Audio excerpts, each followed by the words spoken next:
এই শোনো, আমি তোমার প্রেমিকা নয়, অর্ধাঙ্গিনী হতে চাই। সারা জীবন শুধু তোমাকেই চাই। প্রথম চতুর্থ বলে কিছু নেই, মানুষ যখন প্রেমে পড়ে তখন সেটাই তার প্রথম প্রেম।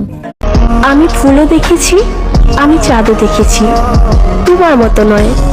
তোমার মুখটা দেখলে আমার বুকের ভেতর কি জানি কি হয়। তোমাকে ভালোবাসি, তোমাকেই লাগবে, প্রয়োজনে সবচেয়ে। আমি চাই তুমি শুধুই আমার হও, একান্তই আমার।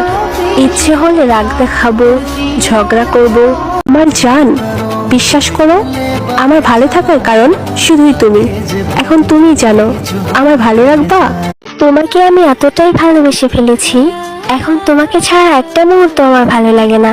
সব সময়ের জন্য তোমাকে চাই। আমার সারাদিন খুশি থাকার দুইটা কারণ, এক তুমি, দুই তোমার একটা কল বা মেসেজ।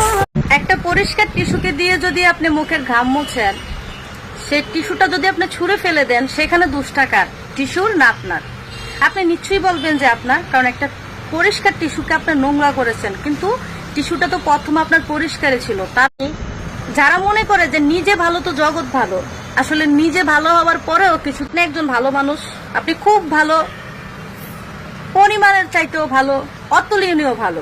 আপনি কাউকে ঠকান না, কারো মন নিয়ে ছিনিমিনি খেলেন না। আমি এতটুকু বলতে চাই আপনাদেরকে যে যদি কেউ কখনো বলে যে আপনি ভালো হলে আপনার জীবন সুন্দর হতো, বা ভেবে আপনি কখনো মনে কষ্ট নেবেন না।